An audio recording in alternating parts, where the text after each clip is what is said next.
सोच सकते हैं कि कितना मानसिक प्रताड़ना जो है वो धीरे धीरे इंसान फंसते चले जाता है जब ऐसा फ्रॉड उनके साथ होते जाता है। बिना साइन वाले चेक उनसे लेकर रखे थे ताकि सिक्योरिटी उन्हें कहकर, इसके अलावा उसके साथ ही जो 4 लोग ऐसे थे जो जिन्होंने उनके अकाउंट में ट्रांसफ़र हुआ था पैसा और उन्होंने उनको सहयोग किया था। गांव के मासूम ग्रामीण थे जो अपने घर में पशुपालन के लिए हो या फिर दूध डेयरी खोलने के लिए लोन हो, इस मामले को लेकर वहां पहुंचे थे बैंक में और इतने बड़े फ्रॉड में फंस गए। जैसे कि मैंने बताया कि हम लोगों ने अभी तक जितनी भी हम लोग के सामने तथ्य आते जा रहे हैं, जो भी इसमें पार्ट लिया है, सभी को इसमें आरोपी बनाया गया है। किसी भी को भी किसी भी तरीके से बख्शा नहीं जाएगा। नमस्कार, जय हिंद, जय भारत, जय छत्तीसगढ़। एक बार फिर दुर्ग पुलिस को बड़ी सफलता मिली है आरोपियों को पकड़ने के लिए जो लगातार ठगी कर रहे थे मासूम ग्राम वासियों के साथ में। आपको बताते हैं पूरा मामला धमदा का है, जहां पर एक गांव के 26 ग्राम वासियों को HDFC बैंक ने फ्रॉड में फंसा कर रखा था। दूध डेयरी के लिए लोन दिलाने और बीमा कराने का झांसा देकर उनके साथ लाखों रुपए के धोखाधड़ी किए थे, जिसे लेकर वो लगातार परेशान थे और इसी परेशानी को लेकर पुलिस के पास पहुंचे थे। पुलिस ने कार्रवाई करते हुए इस पूरे मामले में 8 आरोपियों को पकड़ा है और साथ ही बैंक मैनेजर को और जो इसके साथ संलिप्त थे वो सभी लोगों को आरोपी बनाकर गिरफ्तार किया गया। आपको बताते हैं कि ये लोग पैसा जमा करते थे और पैसे को डिस्ट्रीब्यूट अपने रिश्तेदारों में कर देते थे। वो लोग भी गिरफ्तार इस पूरे मामले में हुए हैं। इसके अलावा आपको बताते हैं लगभग 46 लाख रुपए की धोखाधड़ी का उजागर जो है ये निकलकर सामने आया है। HDFC बैंक के कर्मचारी द्वारा लोन दिलाने के नाम पर ग्रामीणों का खाता खोला गया था। इसमें 10 लाख रुपए लोन का दिया गया था प्रलोभन और साथ ही 26 खाता धारकों से लिया गया था 10% कमीशन भी। आप सोच सकते हैं कि कितना मानसिक प्रताड़ना जो है वो धीरे धीरे इंसान फंसते चले जाता है जब ऐसा फ्रॉड उनके साथ होते जाता है। इसके अलावा बैंक वालों ने सिक्योरिटी के नाम पर जो खाता धारक थे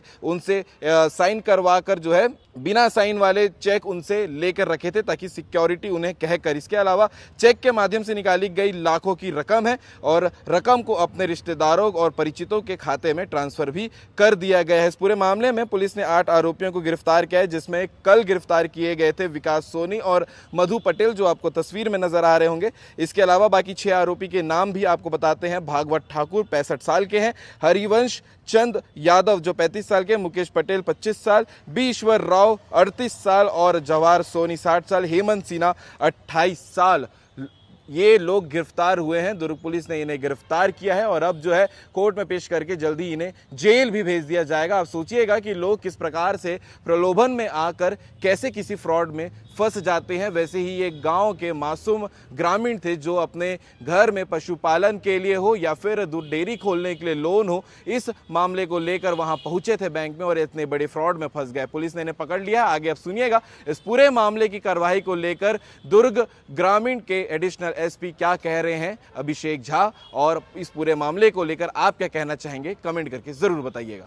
धमदा में लोन के नाम पर किसानों से धोखाधड़ी का मामला आया था। इसमें FIR दर्ज करने के बाद क्या कुछ आगे कार्रवाई हो रही है और आगे और क्या कुछ किया जाएगा? हाँ, तो शिकायतकर्ताओं ने एक शिकायत की थी धमदा थाने में और साथ ही पुलिस अधीक्षक कार्यालय में आके उपस्थित होकर एक शिकायत किया था कि वहाँ पे उनको पशु लोन के संबंध में, डेयरी के संबंध में हम लोग को लोन दिलाने के लिए HDFC बैंक का जो फील्ड ऑफिसर है उसके द्वारा ठगी किया गया है और ऐसे ही लगभग उनके साथ उनके द्वारा बताया गया लगभग 45 लाख से ऊपर की राशि हम लोगों से ठगी गई है। तो इस शिकायत के आधार पर पुलिस ने तत्काल इसमें FIR करके इसमें कार्रवाई चालू की थी। तो इस दौरान हम लोगों ने अब तक 8 लोगों को गिरफ्तार किया है जो इसमें शामिल थे। इसमें मेन जो मुख्य आरोपी है वो भी शामिल है, साथ में उसकी सहायता करने वाली जो महिला थी जो मुख्य रूप से, उसके साथ ही जो 4 लोग ऐसे थे जो जिन्होंने उनके अकाउंट में ट्रांसफ़र हुआ था पैसा और उन्होंने उनको सहयोग किया था। साथ ही जो व्यक्ति उसका जो मेन आरोपी है उसका ससुर भी उसमें शामिल है, क्योंकि वो भी एक तरह से ट्रांजैक्शन में शामिल था। तो टोटल हम लोगों ने अब तक 8 लोगों को गिरफ्तार किया है। इसमें बैंक मैनेजर को भी इसमें शामिल किया गया है।